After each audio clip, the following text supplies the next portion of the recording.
Christian parenting. So, you're having a baby.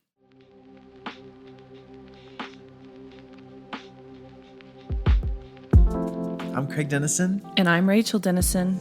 And Rachel, today in the podcast, we're talking about this idea of doing the hard work now. That if you're preparing to have a baby, there's especially some opportunity for you to think through some areas that you might be able to invest your time and your energy and some conversation to set yourself up for success. But if you're also in the place, if you already have kids or you have a new little one with you, it's never too late to be able to do some of the hard work now, and so that you can reap the fruit of that hard work. In the conversation today, you're going to learn a lot more about the things that Rachel and I are not good at, the things that we are good at. So stay tuned for that. We're going to talk over about 7 areas that we think are these really important opportunities that will help you reap the most fruit of investing yourself and doing the hard work now as a couple, as an individual. So I think it'll be a really helpful conversation for you. And really glad that you're here. Really glad you're journeying with us in this season of this podcast of trying to explore what it means to not just get by, but thrive with a newborn. So welcome to the So You're Having a Baby podcast. Well, before we dive into these specific areas that we think it's really helpful to do some of the hard work now, I want to talk a little bit about this concept of doing the hard work now. Starting with me, my experience with Wes was really interesting when we found out we were pregnant. We kind of had very different responses, but similar in some ways as well, where I felt like the main things that I was drawn towards is like, oh man, I need to get healthy. Like the fact that we're having a boy and not just a kid, was like, I need to be able to run around with this kid. I was like really overwhelmed with work and all these different things. And I was like, I need to get to the gym. I need to be running. I need to be exercising. I was like, I'm going to read like every book I can on like sleep and all this different stuff. I'm a learner. So I started kind of going to the max in terms of my wiring. And I think I was going to the gym for like a couple hours every morning for like 6 days a week from nothing. And I was reading like a book like every week or 2 weeks on parenting a newborn and like all this crazy stuff. What I went into was an intense season of learning to try to get ready for having this kid. And reality is a lot of those things didn't really make me feel prepared. I just had this timer going off in my mind and was trying to do the most that I could to get ready for it before it went off, this kind of 9-month timer. And what I think inside of that, there's some good opportunity. Like there is this great opportunity if you're pregnant and you're about to have your first or another, or you're having a newborn right now, there is a lot of opportunity to find some of these areas that you can invest yourself in, because life just seems to get more complicated, not less complicated, more busy, not less busy, seem to have less time available to do some of the hard work that we wish we would have done earlier in life. And so there is real opportunity there. That's what we're going to talk about today. But I want to make sure that we also say that there's total grace here. I think the goal isn't finishing doing the hard work now, but the goal is that it's never to, and the opportunity is that it's just never too late to start. And the earlier you start doing some hard work in areas that will end up producing fruit in your life, in your relationship with your spouse and your family, the better, because you can just start experiencing that fruit earlier. So we want to intro this concept acknowledging that there's both opportunity and grace for this. Yeah, and I would just say it's a really natural response to finding out you're bringing a child into the world. You know, even what you did, Craig, was very natural, very normal response. And, you know, for a lot of women, I would say like nesting is one of those types of responses, you know, where you just start scrubbing the baseboards and, you know, getting this nursery ready, but also like, oh my gosh, our house is so cluttered. There's stuff everywhere. How in the world are we going to do this once the baby comes? And so that was like a very normal response for both of us with both boys. The Mr. Like, Clean Magic Eraser became our best friend. I mean, you just start overhauling your life, which is a very normal response because you want to be the best that you can for this baby. And you fully recognize that time, like you said, and capacity is going to be limited once they do show up. And so I just think it's a very good opportunity to start processing like not only the external parts of your life, like your health and how physical you are and your home and those sorts of things, but also, you know, it's a great opportunity to start processing your own life experience, like how you were brought up, what you appreciate from how you were brought up, what you might want to do differently, maybe how you were brought up and how it affects you. Is there anything you need to process through and maybe come to a place of healing with? Things that you have maybe avoided opening up out of fear and pain, and maybe now is the time. You know, family of origin wounding, or, say your parents went through a divorce, or, maybe you went through a divorce and this is a second marriage, and you just have pain and things that you're carrying that maybe you haven't processed fully, which is very normal coping with trauma. And so, just maybe now's the time to go to therapy and start unpacking some of those things. And not to say that you will pass those things on if you don't, but maybe so you don't maybe act out of habitual, just default behaviors. Yeah.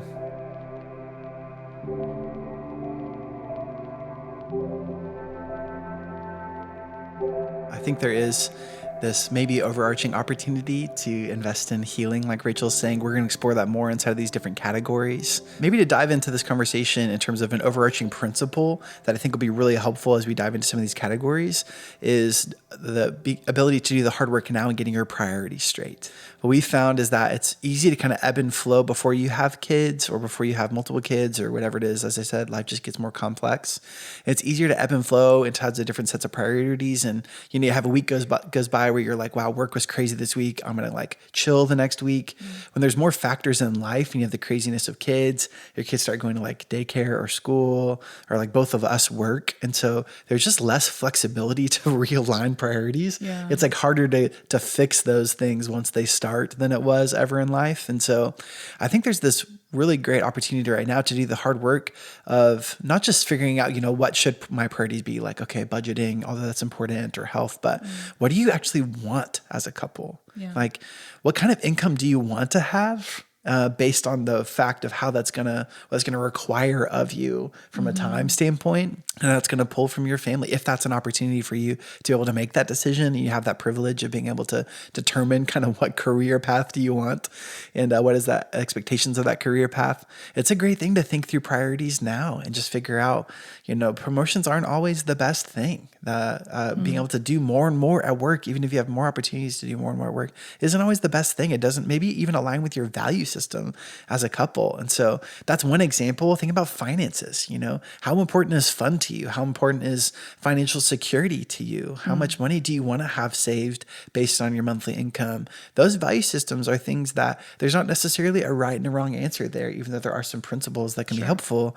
You need to figure out what's best for you as a couple. And so we would say one thing is to maybe be able to have a conversation around what it looks like to figure out what really matters to you individually and as a couple, and do the hard work of setting those priorities straight. Yeah. For example, Craig and I have very different values in life. And I think we would have just known that from doing life together for the past 11 years. But it wasn't until we sat down and really talked about it that we were like, whoa, we have very different values. There's this thing called a rule of life, which Craig's going to talk about in a second. But when we actually sat down and were like, what do you value most in life? We realized for me, it was to have fun. I really want to have a fun life. I want to travel. I want to have fun experiences. I want to, spend time with people and laugh and eat good food and that sort of thing. I'm an Enneagram 7. And then Craig, he said it was personal growth, which I found very interesting because I do think I want to grow personally, but it wasn't even really on my radar. When I thought about the core of that for me. And then for Craig, he was like, wow, fun, really? And so not to say that there's nothing wrong with either of our values, or it's just I think how God made each of us, it's what's deep down inside of you. And it's part of what makes you who you are. And so like we said, there's no right or wrong answer. It's just who are you? What has God put deep down inside of you? What is in the deepest places of your heart? And because of that, what's in there, how should your life look? How should you organize your life to just so that you live the best life that you can? That's so good. I love that you're talking, Rachel, about this idea of being able to follow your heart. I think that's something we don't talk about in Christianity very often. Yeah. We don't talk often about God leading us through our desires. There's this scripture that I love that says, God gives us the desires of our heart. We often think about that in terms of fulfillment, but I think it's both. I think God, when he was leading us best, loves for us to be able to align our hearts with his as we spend time with him and read his scripture and engage in prayer and conversation. And then be able to fill our hearts with desires that are aligned with his, and then satisfy those desires. I think it's a preferred way to lead us. St. Augustine has this quote that I love that says, love God and do what you will. And we worry so much about this dichotomy or duality of this is God's will, this isn't, this is right, this is wrong. But I think there is this opportunity to say, this might not be a right and wrong situation. This might be a want and don't want situation.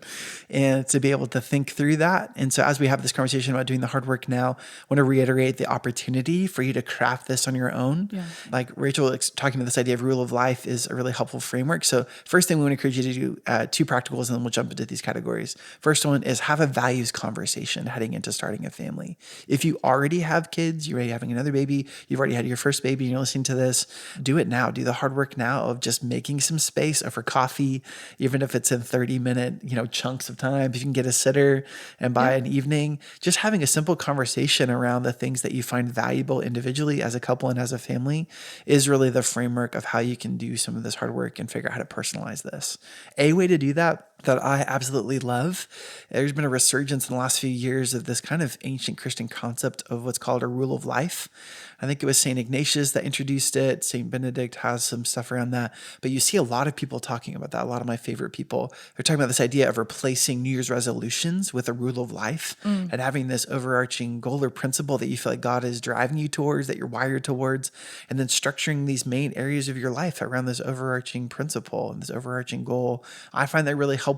When we first sat down to do it, Rachel, being the way that she's wired and valued her fun, she was like rules don't sound really good to anyone. They especially don't sound good to an Enneagram 7, I think. That's part of what I love about Rachel.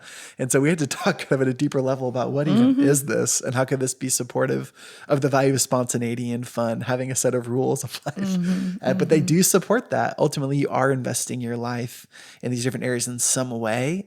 They might just be your life might be happening to you more than you being intentional with the ways that you're spending your time and money and resources. So. And what was helpful for me, because I really was, he brought it up. He's like, I really want to form a rule of life. I really want to form a rule of life. And I was just like, do not want to do this. How do I have this conversation with him? Because he was being really adamant about it. And we even got in a fight over it. Yeah, for sure. And so then I was just like, you know what? Okay, he wants to do this. So I'm just going to look into it. And I started reading about it. And it was funny because once I got to the place where I sat down and I started doing it, that's when I realized that fun was a core value for me of how I want my life to look. And Craig's response was so awesome and helped me understand oh, this was a good thing. He was like, okay, so you love fun. That's awesome. How can we make sure that our life as a family is fun? And that was really the point, was how do we bake in fun opportunities regularly for you and for you with the kids, for us with the kids, for us together as a couple, to ensure that you have the life that you want, which is a fun life. And so all that to say, if you feel hesitant about it, that is normal. I felt the same way because I do not like being controlled. I do not like losing my freedom. And that's what it felt like, was that this was going to be way more ways that I could fail. It felt like it was more ways that I could fall short and feel bad about myself. And it's been the opposite. That's so good. So that's the overarching principle. Two things in that is we want you to, in the midst of this process, to figure out what matters to you. That's a thread throughout this whole podcast. Something we really value is figure out the right dynamic for your family. Yeah. As we have this conversation, figure out what matters for you. What are your value systems inside of these categories? And then a rule of life can be a helpful framework. If you want to Google that, you can find a lot of resources around that to maybe figure out how you intentionally invest these different areas of your life towards those things that matter most to you.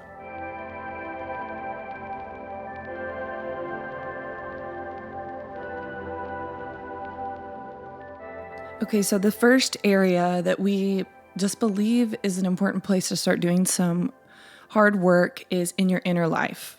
So what I mean when I say that is confronting bad habits that you may have, whether it's health, physical, not exercising or eating a ton of junk food, or binge watching TV, media consumption. Maybe you have an addiction of some sort. And this is not a shameful thing. We completely understand where that comes from. And so maybe it's just a time to start confronting some of that and maybe figuring out, why do I binge sugar at night and watch Netflix for 3 hours?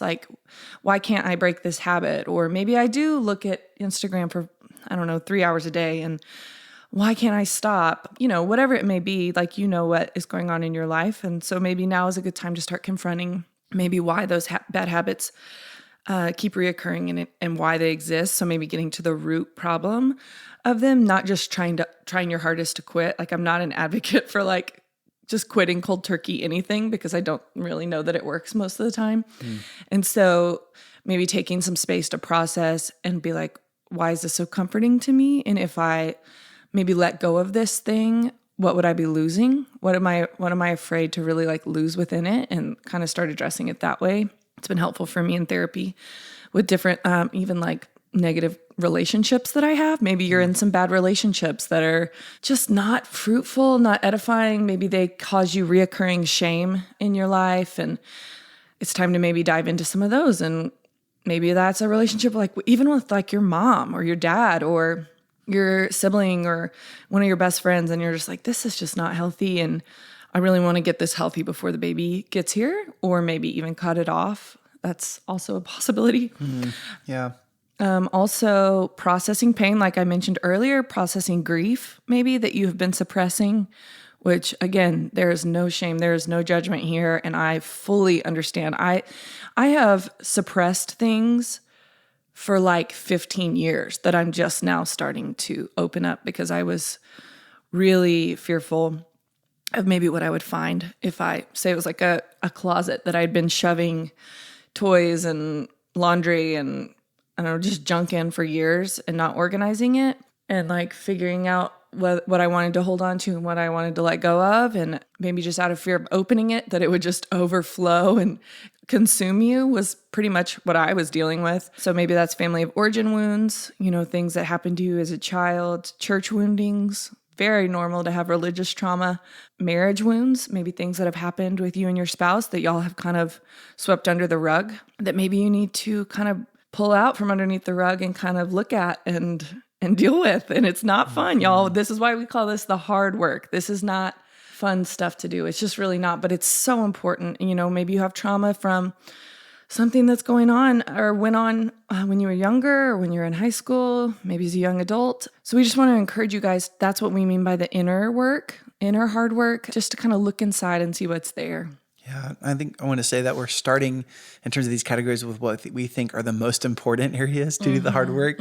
And so there's really practical areas that we'll get to, like money, work-life balance, stuff like that. But the most important thing that you can do, again, is to start the hard work of dealing with your inner life, recognizing it, making space to be present with it, making to notice it in rhythms like therapy to be able to do that. We'll talk about some practicals in a second, but the most important area that will produce the most fruit in all the other areas of life is to start and continue the hard work of wrestling with your inner life and getting that to a place of visibility and a place of abundance. I would even say, as John 10:10 says, that Jesus came to give us life and life abundant.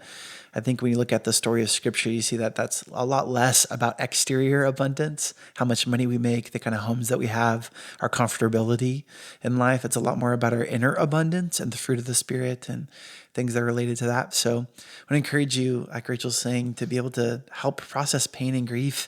Specifically for me, a lot of the inner hard work I've been doing lately is a lot related to understanding my wiring and things that are just unique about me that have had a tremendous effect in having kids. So specifically, since I've gone back to counseling and therapy in the last year or so, been learning about myself. I started having a series of panic attacks really frequently, like almost every weekend. I had 5 in a row, something crazy like that, after having one in my whole life.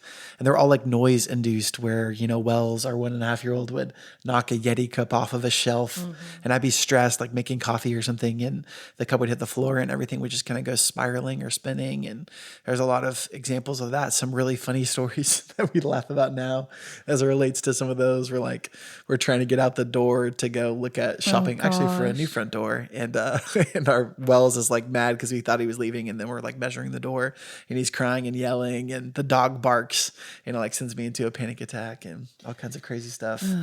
It was a mess. And anyways, so a lot of what we've been learning and what I've been doing in the inner hard work is understanding that I'm in this category of people called a highly sensitive person. So about 15% of the population, that my brain is wired to be overly responsive to stimulation. And there's things about that that are wonderful parts of me that I can celebrate, things about that that just make life a little bit tougher in a very stimulating environment. But all of us have different types of wiring. We love the Enneagram as a way to, as a framework to kind of understand your wiring a little bit more.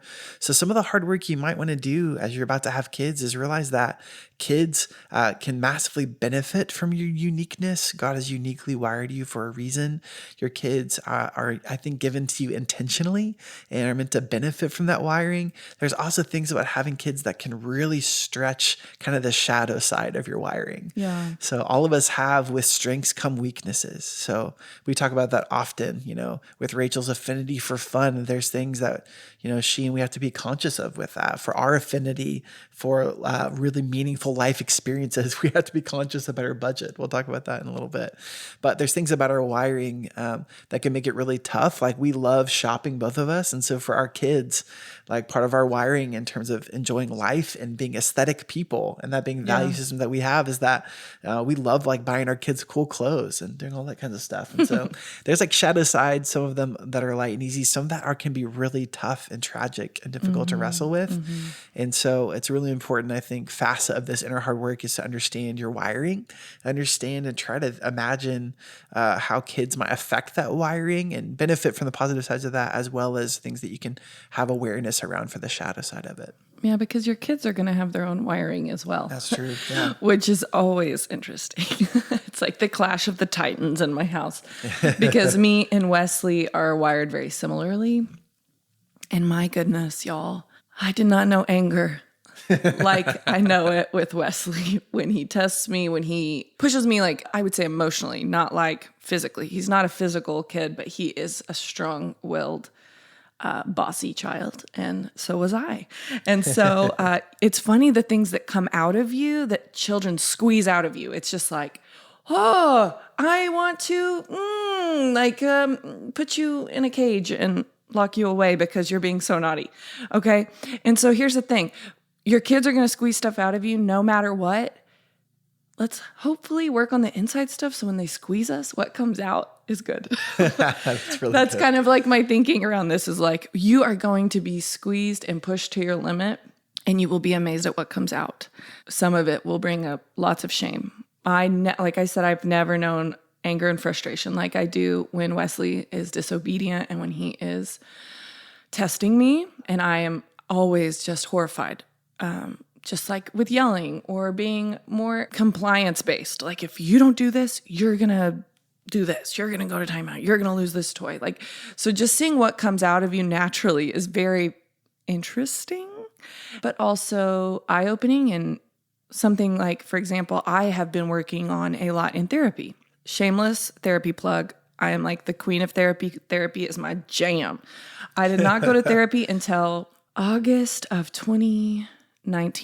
And I should have gone ages ago for a million different reasons. And it is just changing my life. And so a really good way to do the inner hard work now is to find a therapist. Oh my gosh. If you have insurance, call your insurance company. See what your coverage is for therapy sessions. See how many they cover. See what your copay is. Figure that stuff out. See what therapists are in network and do the hard work of finding a therapist. I cannot tell you how helpful it has been for me personally, for my friendships, for my marriage, for my relationship with my kids, for my relationship just with myself. I mean, it has been literally life-changing. I'm given this ability, this gift of being able to sift through my painful experiences with another person who's completely for me and also like non-biased and just genuinely wants my best. And it's someone I can honestly talk about Craig with if there's stuff going on in our marriage. Like, it's a safe place. I'm sure that never happens though. Oh, it happens every week. It is a safe place for me to just be like, I'm hurting and this is where I'm hurting and why I'm hurting and how do I set up boundaries in this area? How do I quit reacting in anger toward Wes when I really don't want to? How do I how do I heal from the pain of things that happened to me growing up? And it's just, honestly, guys, reach out to us. We have like an email listed somewhere. I'll put it in the show notes. Reach out to us. If you're struggling to find a therapist, there are ways that you can find one. There are always ways. And there's like online therapists now. This is like my passion, is helping people get set up with a good therapist that they feel safe with. And I've just seen it change so many people's lives. I think there's a stigma within Christianity about it as well. That's true. So we like kind of going at that. I think that's what you can hear in Rachel's passion too, is how positive it can be to just have a conversation and not always couch those things inside of needing a proof text for life experience. Scripture, as much as we value scripture and all that, it can be really helpful to just have an honest conversation about life too. And your person that leads your small group at church, even your pastor, as much as we love small groups and pastors, aren't always wired to have some of these, or trained to have some of these conversations that can be most helpful. Or your spouse, or your best friend that you vent to all the time. This is a trained person that can help you sort through your painful experiences. And it's just life-changing. Yeah. So shameless plug for that. Also shameless plug for Deborah Fileta, who we love. We've had her on this podcast, had her on the First 15 podcast. She has some amazing resources out there if you want to just listen to some good content that relates to this inner hard work. Yeah. And shameless plug too for a facet of this, to kind of the other side of the coin of what I just said, is spiritual direction. There are spiritual directors in most major cities. They can really help you. They are not your therapist. They are not your spouse. They're not your career coach. Their goal is to really help you in the matters of the soul, and to talk about specifically your connection and relationship with God. And that's obviously a massive facet of doing the inner hard work, is crafting a meaningful, consistent connection with God and a sense of real relationship with Him that thrives, that helps so many other relationships thrive.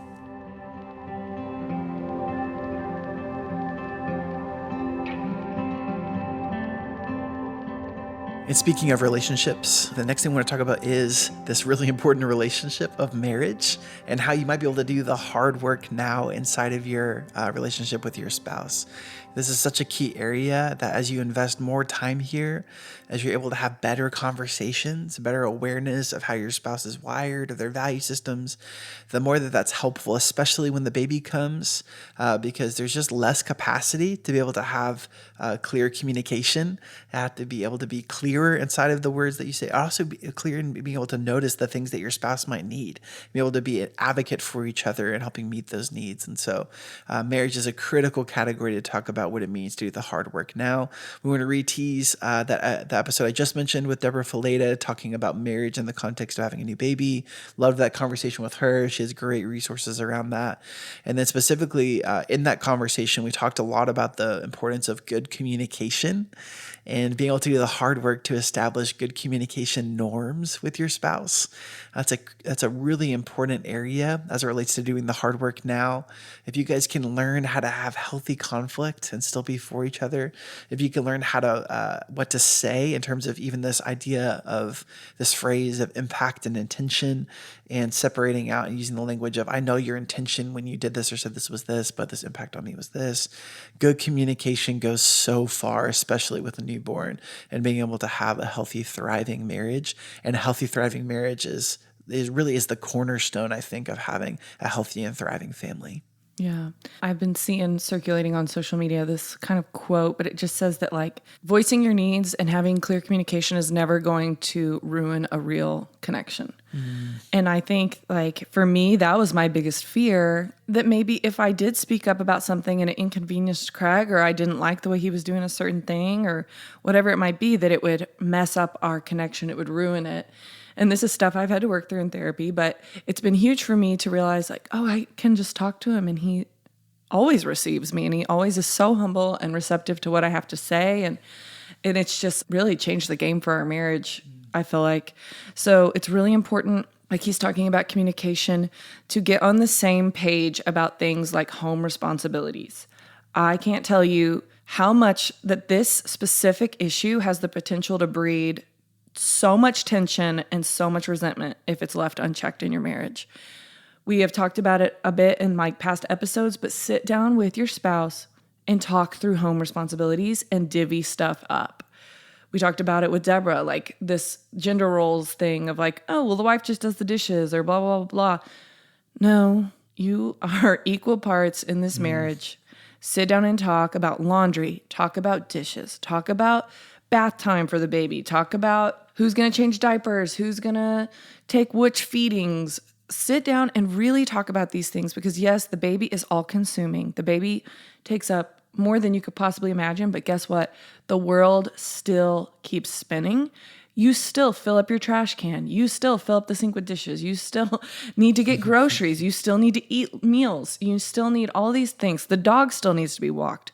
So sit down, make a list. We talk about this in the workbook some, but make a list of what is still going to keep happening whenever this baby comes, that's going to be really hard for us to balance, and really take time to divvy it up. Like, make this commitment together. Like, these are my things, like a chore chart, like you guys are in elementary school again, because that's how things are going to go back to the basics when a baby comes.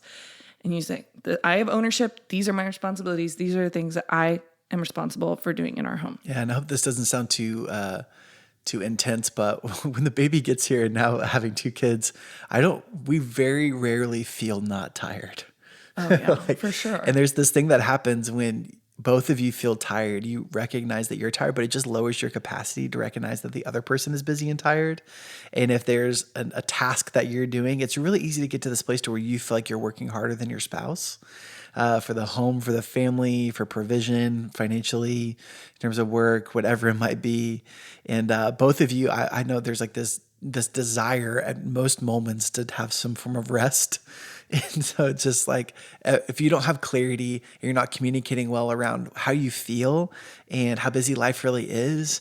And if you're not seeing your spouse, chipping in and doing the hard work too for the home to set both of you up for success and having good communication around what those responsibilities might be, I think, like Rachel's saying, it's really helpful to create a framework for the home responsibilities so that you guys have kind of both said yes to the things that you will do or that the other person's going to take care of, and then build trust around that. And then I would say also build flexibility inside of this goal of communication in a marriage. Like, it's been really healthy for us to be able to communicate when I'm like, the work is going to be crazy this week. Mm-hmm. Like in these mornings, like I really try to help Rachel, now that the kids are in daycare, be able to, make their lunches in the morning or help get them ready, make us coffee in the mornings, so that if she's doing stuff, whatever that looks like. But there's some weeks where I'm like, I have to work early every day this week. And rather than just springing that on her, in terms of home responsibilities, being able to have more or have to travel for work this week or whatever that looks like. And so I think building a system and then having healthy communication and advocating for one another to be flexible within that system is a really key part of what it means to invest in your marriage. So practically to do that, and then we're going to jump to work-life balance. Practically, want to tease the workbook that we created, A Parent's Guide to a New Baby. There are great questions that you can both answer inside of the workbook, specifically geared to help you process what these responsibilities might look like and guide you into a healthy conversation around that. I want to encourage you, if you have a new baby right now, or you're on your way to prepare for that, getting some good date nights, even if they're at home, away from the TV, to facilitate some time for conversations, I think is a really important piece of the puzzle, even if you're tired. Or the last thing, like Rachel mentioned with therapy, couples therapy can be a great place to have a third party be able to guide you in some conversations, especially if you already have tension or even anger or resentment around some areas. Having that third party engaging in some couples therapy can be a really great way to do some of the hard work now to set your marriage up for success when you have a newborn. We've done couples therapy. There's no stigma. It's great. We loved it. It's great. It wasn't bad.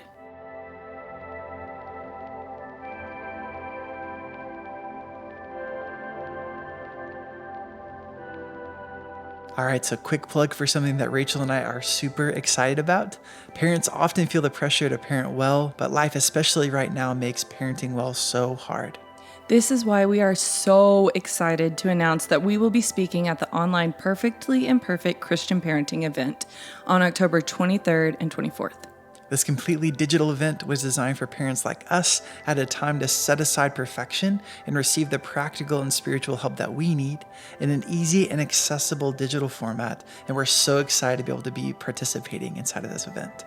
The goal is to help you check perfection at the door or couch and become the perfectly imperfect parent God has called you to be. So we're going to be doing a longer form talk around what this podcast is and this idea of thriving with a newborn. Really excited for us to be able to kind of visually and in a lot of different ways share our story here and to be able to prepare you and equip you for what it looks like to engage in this season with a newborn really well. And in addition to our talk, there's going to be over 40 other short consumable talks giving you both practical and spiritual advice for some incredible speakers. Speakers like Aaron and Jamie Ivey, Mark Batterson, Jonathan Pitts, Nicole Zazowski, the Duck Dynasty crew, and many more. Register today for this digital Christian parenting event at baby.perfectlyimperfect.org. You'll also find the link to the event in our show notes. We look forward to seeing you there.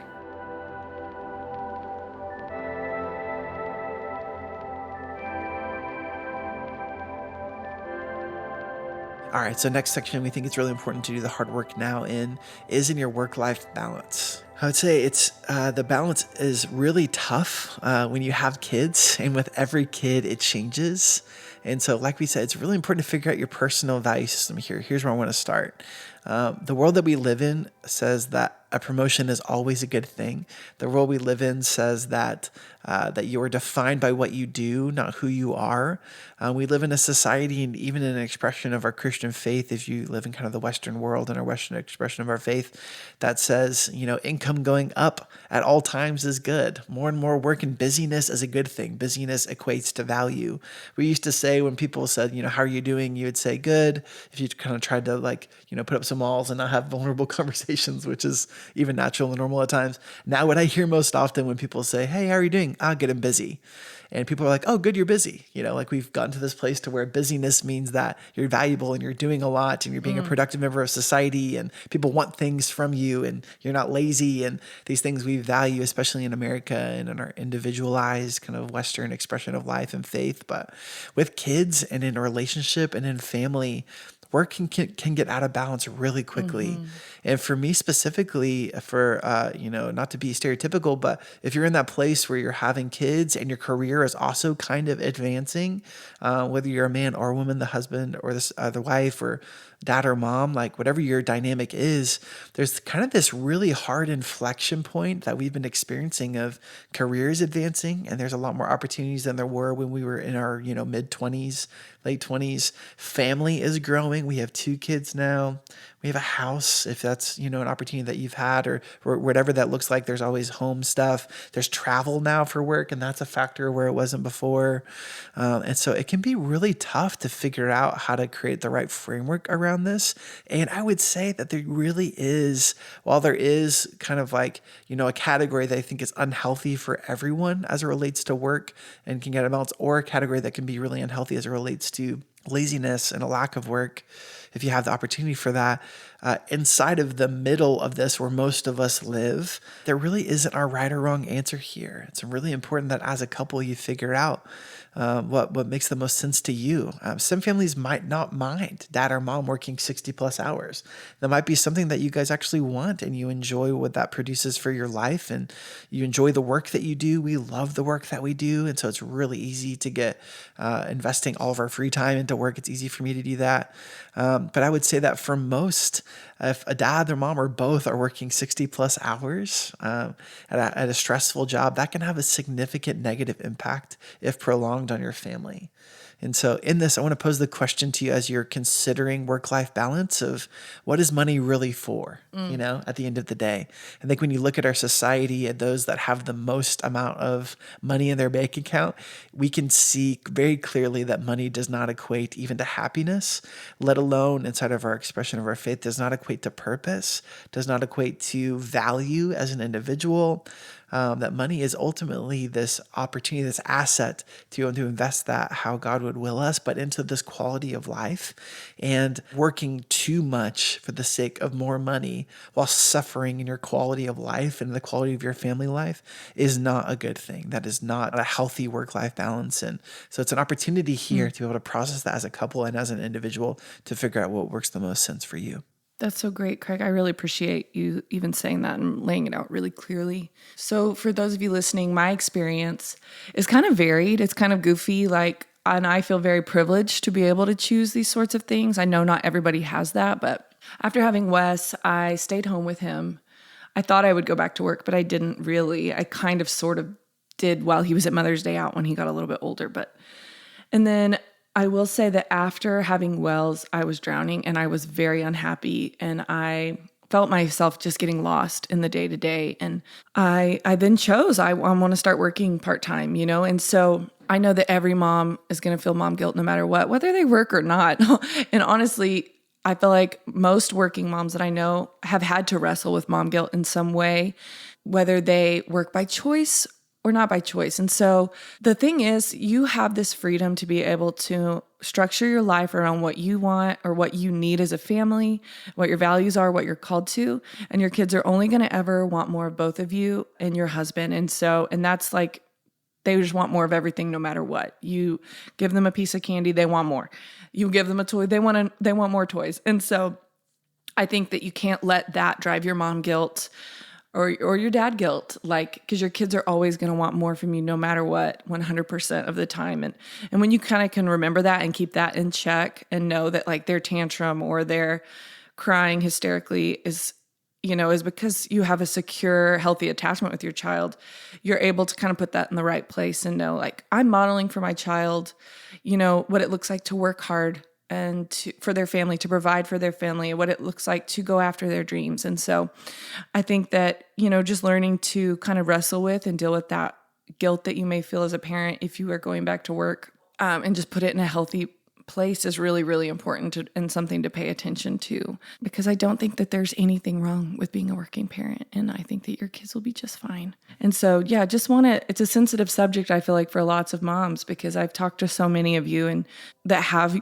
young babies and are going back to work and are just feeling just really torn and just know your baby loves you and you love your baby and you're doing your best. And maybe just take some time to process that with God and ask him to just lift that guilt from you and help you to put things in a really clear perspective of, what you're getting to model for your child as you work hard and provide for your family and go after your dreams.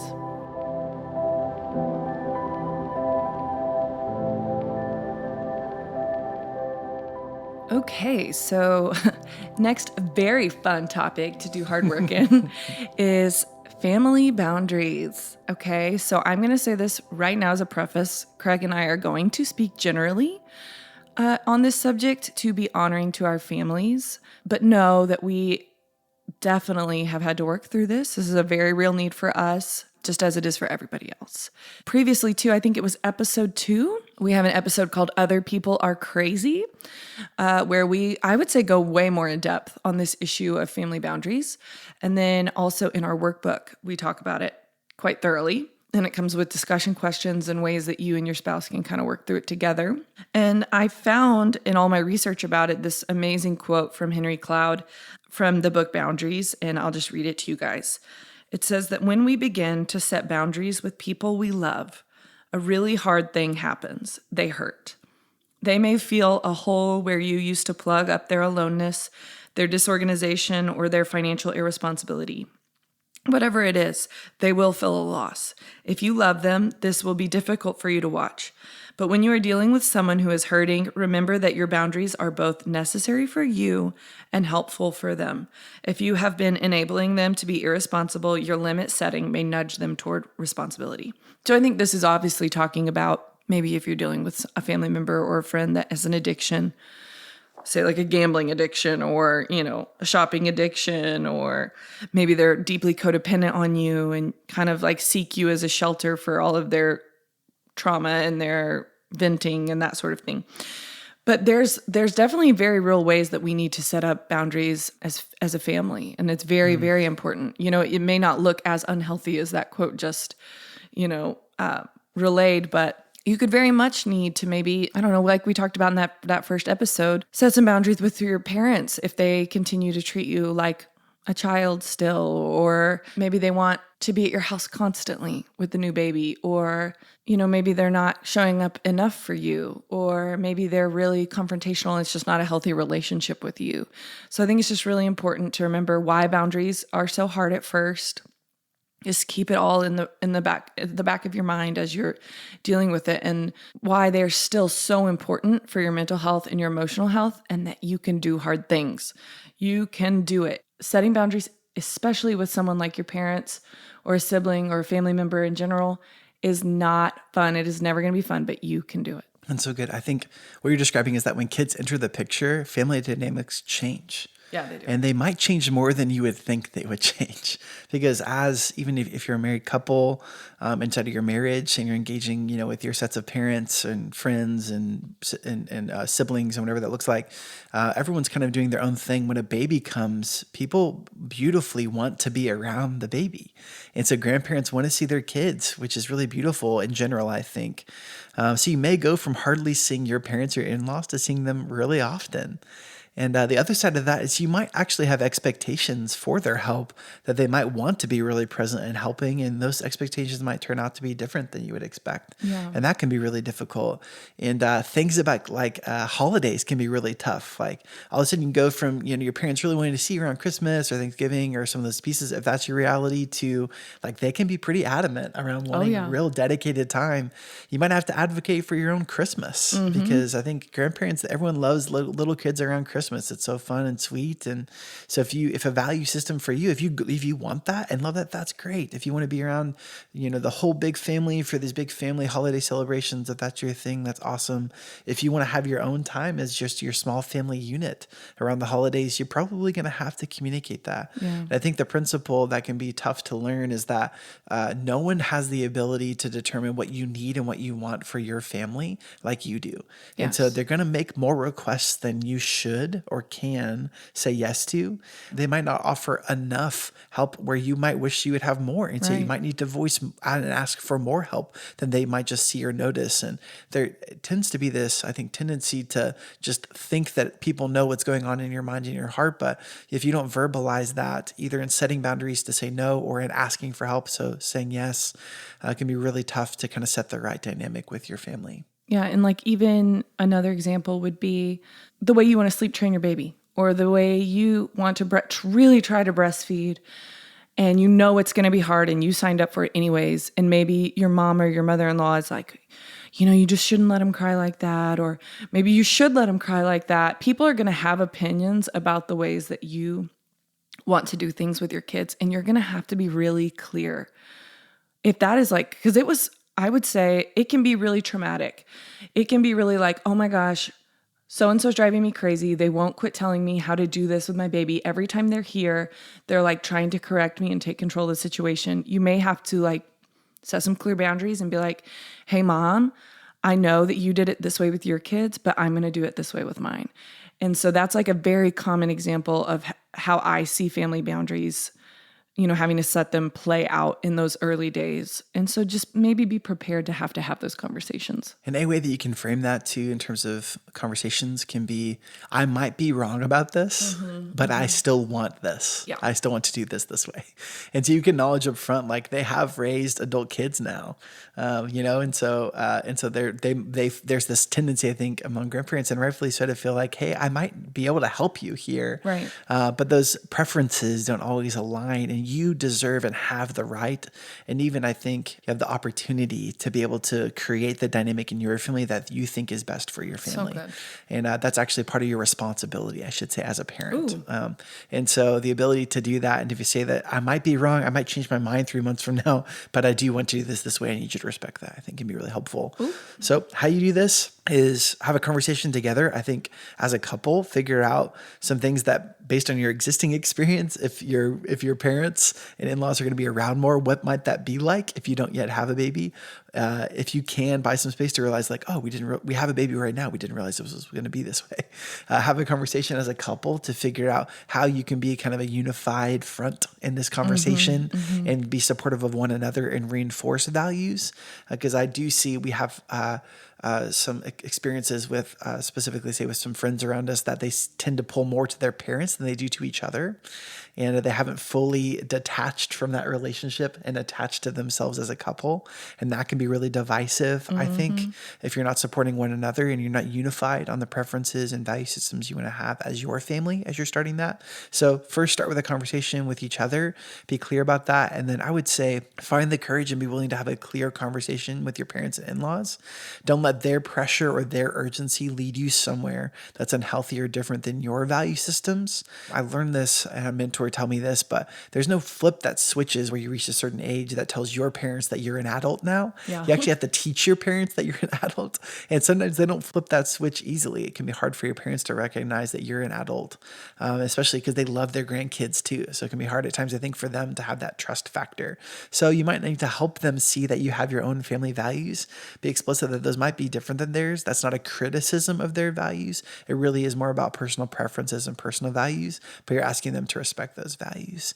And that while this can be really tough to set good boundaries, it can be so healing. And what I would say is worse, what's at stake with this is if you don't do this, then it just keeps getting worse over time. These little instances, you keep going to every family gathering and you're like, I don't want to be here. Yeah. That leads to resentment. If it builds up over time, the conversation can get even harder. So the earlier, again, this idea of do the hard work now, the earlier you can start having these boundary conversations, the more I think you'll actually enjoy the strengthened relationships that you do set up, even if there's kind of a rupture repair moment where there's conflict, there's uncomfortability, there might be even a little bit of separation or anger. On the other side of that, you can come back together, and the healing process on the other side can be so unifying and building to where you can really enjoy these different dynamics that you will find yourself in with these family boundaries.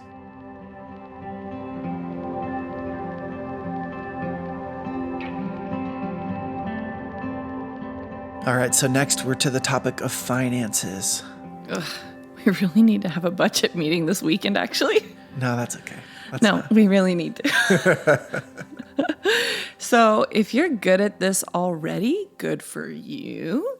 You can fast forward, whatever you want to do. But Also, please, if you are good at this already, please reach out to us. Please. Rachel and I are asking for a friend Please. for some good help as it relates to budgeting. Call me. It's a really important topic. Just got to be covered. It is what it is. And you can obviously tell from our reaction that Rachel and I are not experts on the topic of budgeting, but maybe our lack of expertise or wiring towards this maybe helps us talk about this in some different ways. I would say our experience so far is that life does not contain enough wonderful things or experiences or food to exceed our ability to spend towards those things and experiences and food.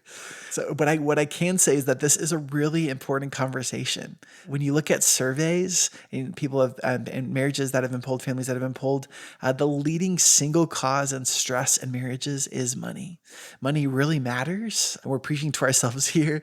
Jesus talked about money as often as he did for a reason. And I know we don't always love it when pastors from a pulpit talk about money, but Jesus talked about money a lot. And I think he knew that because money, two things about that. I think he knew that money is really this thing that can get a hold on our heart and can hold our hearts back from being fully his and being fully alive. And you see that inside of Matthew, where he talks about where your treasure is, there your heart will be also. And I think that's a really important principle as it comes to money. And then budget as a leader of an organization now, we see budgets really as the expression of our value system. Where our dollars go simply says the things that we value the most. And so as you can tell from us, Rachel and I really value things and experiences and food. And so our budget reflects that as whether it's intentional or not intentional. And so this is a really important conversation to do the hard work now to figure out how you want to, what your value systems are, create a system that makes sense for your value systems as much as you have the opportunity to be able to do that financially, and to recognize that money, if not sorted out well and spent well, and if it gets too low inside of your bank account where you're not being intentional enough with your money, really will cause immense stress in marriage. That can cause immense stress in your family, and it's worth doing the hard work now to create the right set of value system and the right system to accommodate the life that you want to have. Love that. So I'm going to keep this simple. Find a budget tool or system that really works for you guys. There's tons out there. And another big tip would be to schedule literal meetings for both of you as often as you need them. For us, it's weekly when Craig doesn't finagle his way out of them. Which I think I'm going to be busy this weekend, Rachel. There's some things I haven't told you about, though. Boy, I swear. You better meet me this Saturday, 1 p.m. at the kitchen table. I'll see you there. Put it on the schedule. Put it on their Google Calendar. Put it on the calendar you have on your fridge, whatever it is. Stick to it, guys. And be willing to share when you're stressed early about it. If you're stressed over finances, I get stressed constantly about money, and I wonder why. And I'm sorry, y'all. We probably sound so irreverent, but it's true. I get stressed constantly about money, and I, for the longest time, was way too quiet about it. And I kind of took it all on myself and was just kind of like looking at our money all the time. Oh, we're spending too much money on this, blah, blah, blah, blah.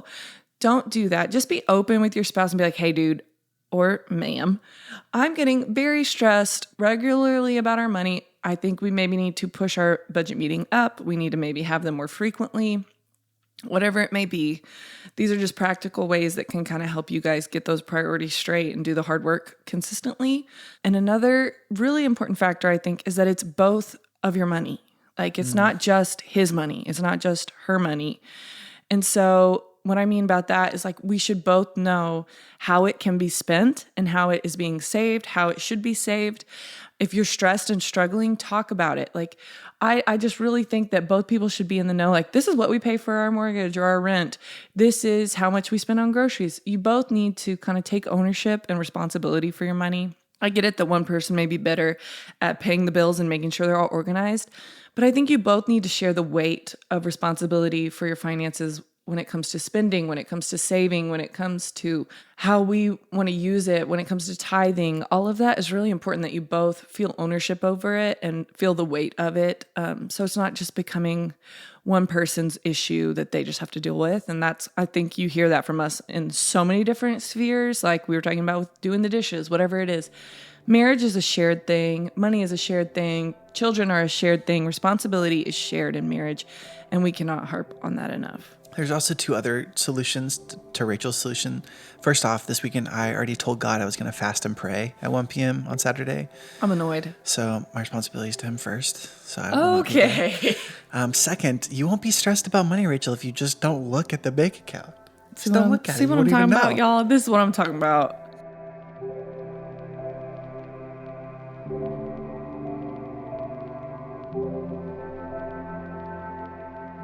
All right, so the last section that we have for you before we wrap it up is this idea of other commitments and doing the hard work now to figure out how you can have a healthy relationship with these other commitments. So we'll dive into specifics of what that might look like. But in reality, time when you have a newborn, when you have an expanding family, time for other commitments is just less. Like, the amount of time you have in a day is finite. As much as I try to stretch that at different points in time to different places, It is finite. And when you have kids, that requires more time from you. And so that necessitates that there will be less time for some of these other commitments. But at the same time, having other things in life beyond work and immediate family is so important. And we see a lot of people struggle with that, especially we struggled with that when we first had Wes and then having Wells, is if we don't have those other opportunities to be able to engage in other things that matter to us than just work and immediate family, it can really begin to feel like life is getting out of control. Life isn't fun. Life doesn't accommodate the value system that you need to be a healthy and thriving adult. So if possible, it's really good to figure out which of those commitments matter most to you as an individual and as a couple, and then try to create a system to support those commitments. Yeah, like me, for example, I really value friendships. Like, Rachel gets so many text messages a day. It is shocking. I probably text with Rachel and maybe I get a text from one other person. There's a window. How many text message strings do you have going on in one day? Well, strings, probably like 16. That is And then insane. within them is like 50 each, probably. I cannot imagine having that amount of communication happening throughout my daily life. I can't imagine not having it. I know, you love it. I would be so bored. So I really love girls' nights or like coffee play dates. Just human connection is just so important to me. I would not say it's near as important to my hermit husband. And so we've just had to really find ways, like, for me to have girls' nights or coffee play dates or FaceTime calls or whatever with my friends that live out of town. Yeah. What's a really funny discovery for us as we talk about this idea of commitments is that I actually love it when Rachel goes on girl nights or play dates because I am a hermit husband and I get real alone time. And that was something that we didn't know. I think Rachel felt a measure of guilt going and doing those things with her friends, not realizing when we started to actually have this conversation around these other commitments to realize that, oh, Rachel, I actually really like when you do that. Doesn't mean I don't love you and love spending time with you. But there's something about having the kids asleep and a quiet house and time to myself to do anything I want during that time that is so freeing and good for me and healthy for me. To that point, I also love it when Rachel goes on girls' trips and I get dedicated time with the boys for a weekend. It makes me as an individual feel like work isn't over capacity. And I love my experience of getting focused time with them where I have to take care of all of their different needs. That might not be the same thing for your family dynamic. I say that to say that for us, that's something that we uncovered in conversation around other commitments. And having that, we wouldn't have known that had we not had a conversation, and we wouldn't have been able to really be more intentional with Rachel getting more of those experiences in life than I think a lot of people have. And she wouldn't have known that about me. I wouldn't have known that about her if we hadn't really sat down and talked about these other commitments in life and how we can create a system to support them. So what I want to say is that one really important topic to consider here, if you're listening to the podcast and you're a believer, we're operating this podcast under this lens of Christianity and faith and our expression of our faith and how God meets us in this place of having a newborn. One really important topic to consider as it relates to commitments is church. We were volunteering really heavily. We were on staff at a church for a while as worship pastors. Right when we were having Wes, we were moving off staff, and I was still volunteering significantly in the area of worship. And we were still filling in for a lot of friends in that season that were worship pastors that needed a break. Yeah. And so we really honestly, this might sound heretical, but we really had to pull back significantly from our investment and volunteering inside of the space of church in order to invest ourselves fully inside of these other things that God did call us to, and having a family and having a healthy marriage and doing these other things for work that we're doing and with those required. And so I do want to put before you this one area of, if you're heavily involved in your church in some form and fashion, you're about to have a newborn or you have a newborn right now, we did not talk about this soon enough and suffered as a result of not creating a healthy relationship and doing the hard work of figuring out how we were going to get engaged in church well. And so how inside of this, you're probably sensing a common thread from us. First, I want to encourage you to have a conversation together. Inside of that conversation, set up expectations for things, these other commitments and friendships and relationships and work. And if you have hobbies, like I love playing golf, if you're an exercise enthusiast and you want to be able to get to the gym with significant regularity, whatever that looks like, you love traveling and trips or camping, whatever is your dynamic, I want to encourage you to have a conversation about those. Try to set expectations for which of those things matter most to you and advocate for each other getting what you need in order to have a healthy, thriving relationship as adults and as a family.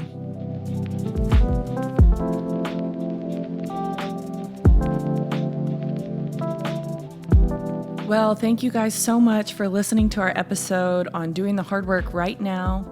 We hope it was informative, but also encouraging, and that you guys will really take some time to have some of those harder conversations to kind of set your priorities and figure out your values as a couple. Action steps, as always, are to get our workbook, A Parent's Guide to a New Baby. I'll link to it in the show notes if you want to go check that out and start working through it together as a couple. And it would really be helpful to us if you guys would rate and review the podcast. If this has been encouraging and helpful to you, please leave a review. It helps other families and other parents find this podcast, kind of bumps it up so that we can just get the word out there a little bit more.